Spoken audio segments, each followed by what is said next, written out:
लवकर चहा आण. ताई आत्या, आज मी जरा उशिरा जाणार आहे कॉलेजला 2 लेक्चर नंतर. अगं आधी सांगितलं असतंस तर काहीतरी ताजं खाणं केलं असतं ना. नाही नाही, मी आत्ताच निघतेय. मला नाही का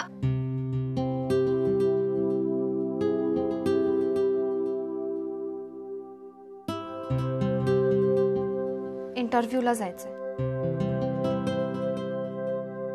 कुठल्या? एका सिनियर अकाउंटंटची फर्म आहे. तिथे म्हणे कॉलेज स्टुडंट्सना पार्ट टाइम जॉब देतात. मी तिथे अप्लाय केलं होतं आणि आज मला तिथे इंटरव्ह्यूला बोलवलंय. मुक्ते, तू पाहिजे तर जाऊन ये इंटरव्ह्यूला. पण नीट विचार करा, तुला झेपणार आहे का सगळं? जॉब, अभ्यास, कॉलेज. ताई आत्या, मी नीट विचार केलाय. मी सगळं छान सांभाळीन ग. पप्पा, तुम्ही का गप्पा बसलाय? प्लीज काहीतरी बोला ना. मी काय बोलणार? मी माझं मत ऑलरेडी तुला सांगितलेलं आहे.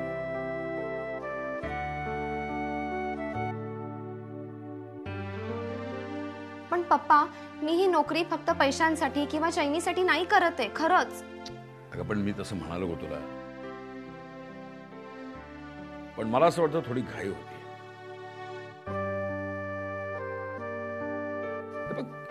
या परिस्थितीत तुला नोकरी करण्याची काहीही गरज नाही. गरज आहे पप्पा.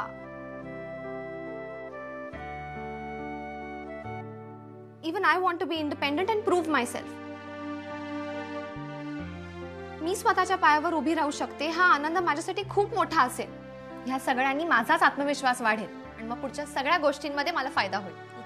बघितलं, कालची चिमुरडी पोर इंटरव्ह्यूला निघाली आहे तर लगेच मोठी मुलगी झाली. व्यक्तिमत्व विकासावर लेक्चर धोडते आम्हाला. काय हो पप्पा? आहे मात्र चिमुरड्या पोरीसाठी बोललीस. काय हो पप्पा? आत्या, तू बाजूला हो. पप्पा, मला आशीर्वाद. थँक्यू पप्पा. All the best. आत्या, आता तू. तुला हवं ते सगळं मिळू दे ग. थँक्यू. निघू मी पप्पा. Okay, bye. थँक्यू.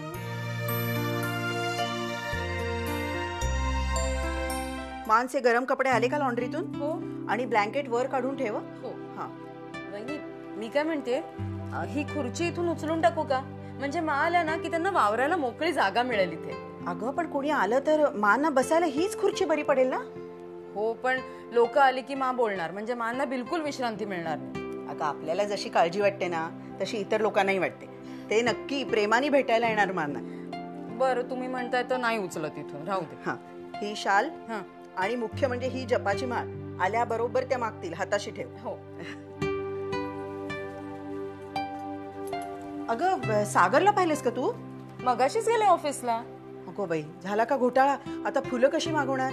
फुलं मागवायची आहेत का? हो. वहिनी जीवाकडे नक्की नंबर असेल, मी घेते त्याच्याकडून. बघ नक्की मागव. हो. मांना कसं घरी आलं ना की प्रसन्न वाटलं पाहिजे.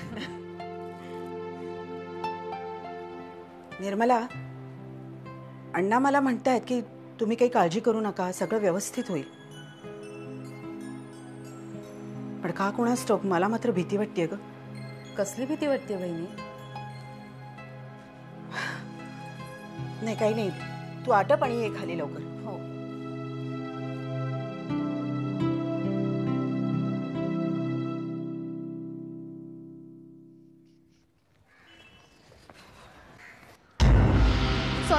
सॉरी, मी जरा घाईत होते म्हणून. अगं तुझ्या नशिबात जे लिहिलेलं आहे ते दुसरं कोण हिरावून घेणार? कितीही आरामात गेलीस तरी ही नोकरी तुलाच मिळणार. जो जे वांछील तो ते लाव.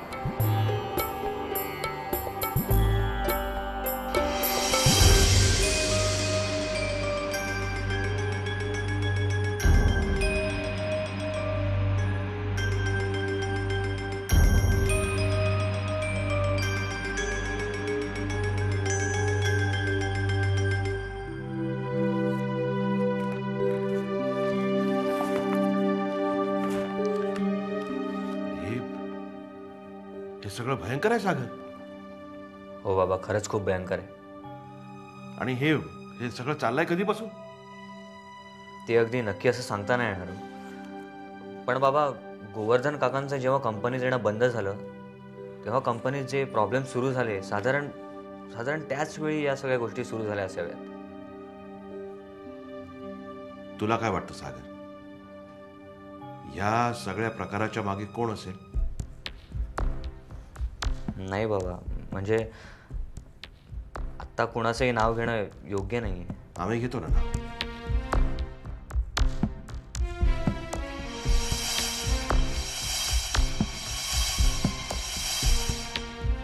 दिवाकर. हे सगळे उपद्व्याप तोच करू शकतो. आम्ही 50 लाख मागितले तर नाही म्हणाला आणि आता स्वतः हे सगळे प्रकार करतोय. ते काही नाही, बस काढून. बाबा प्लीज, बाबा प्लीज नको. तुला नाही समजणार सागर, हे सगळं आताच बोलायला हवं. नाही बाबा, या सगळ्या गोष्टी आता बोलून काहीच साध्य होणार नाही. अरे पण तू बाबा, आता जाहीरपणे बोलावं असं आपल्या हातात काही आहे का? हं? ह्या गोष्टी माझ्या नजरेत आल्या, त्या तुम्हालाही कळाव्यात म्हणून मी तुम्हाला हे सगळं दाखवलं. बाबा, मला या गोष्टीच्या खोलात तर शिरू द्या. आधी हे सगळं काय आहे याचा छडा तर लावू द्या मला. नाही तर बाबा नुसतीच भांडणं होत राहणार. त्यातनं सिद्ध काय होणार? काहीच नाही.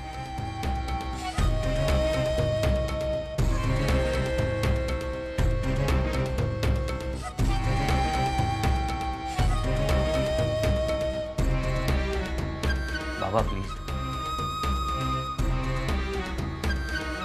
ओके ओके, पण सागर तू हे सगळं सिद्ध कसं करणार? मी गोवर्धन काकांची मदत घेईन. गोवर्धन? हो बाबा, कारण त्यांचं या कंपनीत येणं बंद झालं आणि हे सगळे प्रॉब्लेम सुरू झाले. बाबा, तोपर्यंत तुम्ही फक्त काकाशी किंवा इतर कुणाशी याबद्दल काहीच बोलू नका प्लीज. ठीक आहे.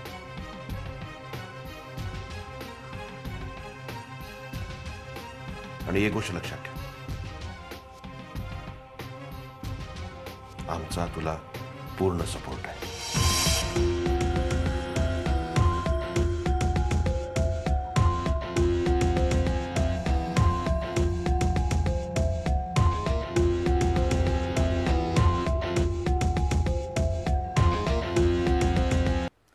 सागर, अरे खूप अडचणीत टाकतोयस रे तुम्हाला. त्या प्लीज नाही म्हणू नका. अरे माझ्या हो किंवा नाही म्हणण्यावर काहीच अवलंबून नाहीये. हे बघ सागर, तुला गोवर्धन जरी वरून तसा साधा दिसत असला ना तरी उरातून अनेक वादळं घेऊन जगतोय रे तो. हो, मला कल्पना आहे त्याची. नाही सागर, तुला कसलीच कल्पना नाहीये. हे बघ, आधीपासूनच तसा तो अबोल आहे. त्यातून मध्ये हे जे काही रामायण घडलंय ना तेव्हापासून तर. पण प्लीज काहीतरी प्रयत्न करा ना.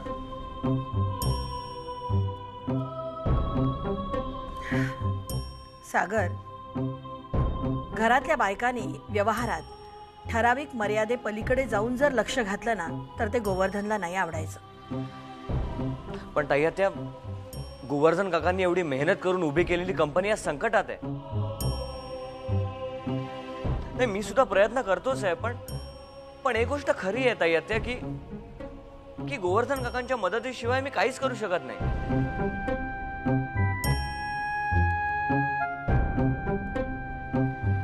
तू संध्याकाळी ये सागर, मग बघूया काय करायचं ते. ठीक आहे, मी येतो संध्याकाळी. मला खात्री आहे ताई त्या तुम्ही गोवर्धन काकांना नक्की कन्व्हिन्स कराल. ठेवते.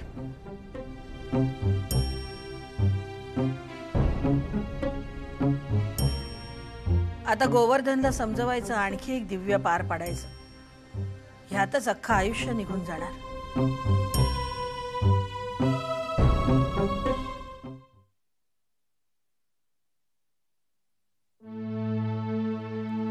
नमस्कार मॅडम. येस. मी रमाकांत कारखानेस, इथला युनियन लीडर. काही काम होतं? काम नसतं तर आपल्यासारख्या मोठ्या लोकांचा वेळ घालवायला इथे आलोच नसतो. मी इथे बसू शकतो.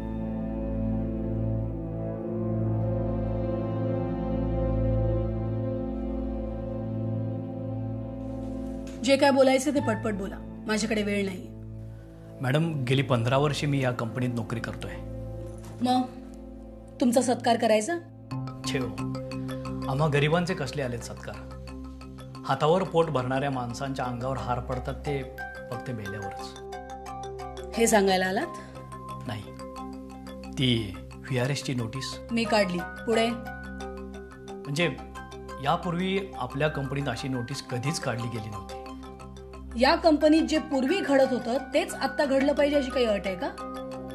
And by the way, he company आपली नाही, आमची.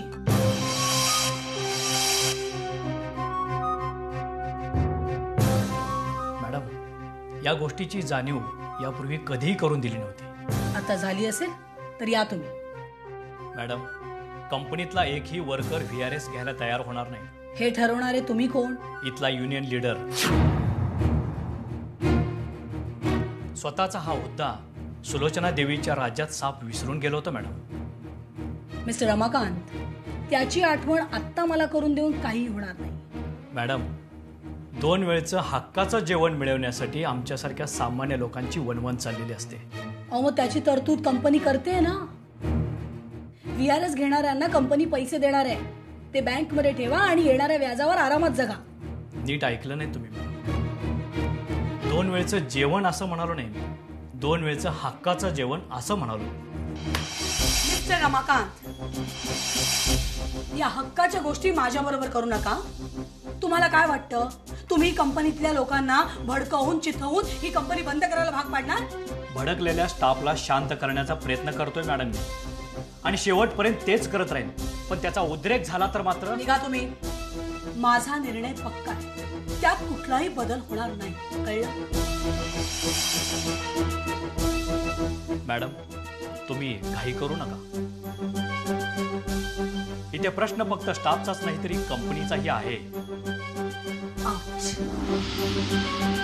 Out I said.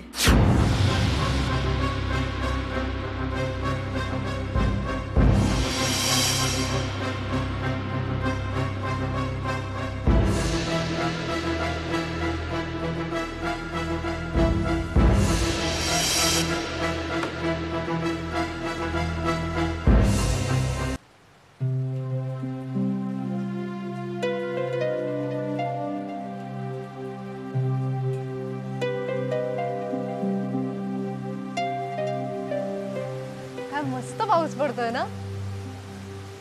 कॉलेजला नाही जायचं तुला आज? हॅलो, तुला विचारते मी. नाही जाणार आहे. का?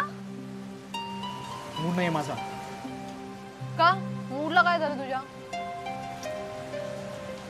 प्रश्न विचारत राहू नको विनी. प्लीज माझ्यासाठी कॉफी करशील?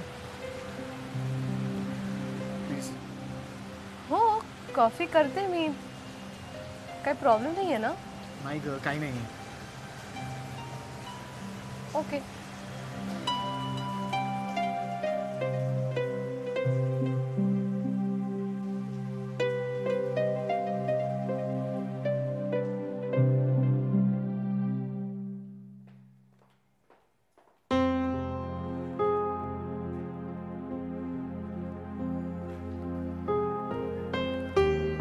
हाय. हाय. पहिल्यांदा चाललीस का इंटरव्ह्यूला? हो. तू कसं ओळखलं? अगं, इतकी घाबरली असते. मला ना खूप भीती वाटते. अगं, ती ना एक गंमतच आहे. I am Shilpa Sane. I am Mukta. तर मी तुला एक गंमत सांगत होते. त्याचं काय असतं ना मुक्ता, जेव्हा सुरुवातीला ना आपण इंटरव्ह्यूला जातो तेव्हा आपल्याला असं वाटतं की खूप मोठं दिव्य करतोय. पण तसं काही नसतं ग. ही निव्वळ आपल्या मनाची समजूत असते. म्हणजे इंटरव्ह्यू देण्यात तुला काही ग्रेट वाटत नाही? अजिबात नाही. हे भय तू तुझ्या मनातनं काढूनच टाक. अगं मुक्ता, आपला इंटरव्ह्यू घेणारे फार मोठे कोणी हुशार लोक असतात हे आपल्याला वाटत असतं, पण ते फार चुकीचं आहे. अगं बऱ्याचदा तर आपल्यापेक्षा कमी IQ असलेले सुद्धा समोर बसलेले असतात इंटरव्ह्यू घ्यायला. पण काय ग, नेमकी ह्याच जॉबसाठी कशी आलीस ग तू? का? काय झालं? नाही तसं नाही. अगं ही कंपनी खूप मोठी आहे आणि तसा वर्क एक्सपिरियन्स असेल ना तरच ठीक आहे. आता माझंच बघ ना, 9 नोकऱ्या केल्या. नाही तसंही ठीक आहे, इंटरव्ह्यू देण्याचा एक्सपिरियन्स तर वाढेल. आणि तसंही कोणाला पहिल्या फटक्यात नोकरी तर मिळतच नाही. आणि आज इथे पण केवढी गर्दी आहे. दिवस तर बहुतेक आज इथेच जाणार. ह्याच्यानंतर तू कुठे जाणार आहेस इंटरव्ह्यूला? कुठेच नाही. म्हणजे घरूनच ठरवून आलीस का आपल्यालाच नोकरी मिळणार म्हणून?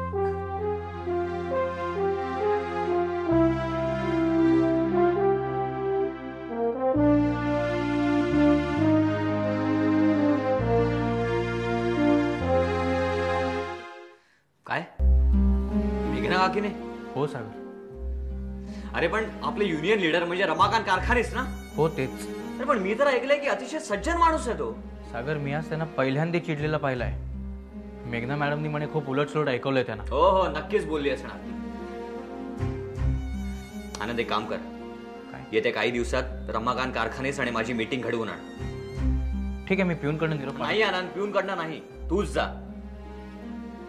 अरे खूप नाराज असतील ते, आणि पिऊनकडनं नुसतं निरोप पाठवणं म्हणजे त्यांना खूप इन्सल्टिंग वाटेल. ते थोडा वेळ गेला तरी चालेल, पण तूच जा. ठीक आहे सागर, येत्या 3-4 दिवसात तुमची मीटिंग होईल ना अशी अरेंजमेंट करतो मी.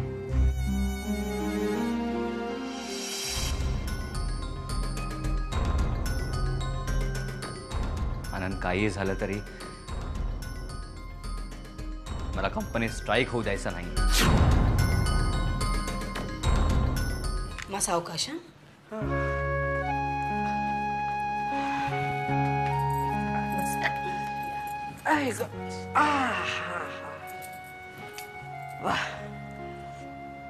आपल्या घरात आल्यावर काय बरं वाटलं. खरं सांगू का मा, तुम्ही घरी आल्यामुळे आम्हाला सगळ्यांना खूप छान वाटलंय. अगदी बरोबर म्हणस. घर कसं भरल्यासारखं दिसतंय आता. पण बाकीची माणसं कुठे आहेत? मग राकेश कॉलेजला गेलाय, सागर आणि भाऊजी ऑफिसला, आणि मला वाटतं वहिनी देवळात गेल्यात. बाकी नोकर मंडळी येतीलच हळूहळू तुम्हाला भेटायला. बरं मा, मी निघू आता. हो, पण ऑफिसला गेल्यावर या महिन्याच्या अकाउंटच्या फाईल्स पाठवून द्या जरा.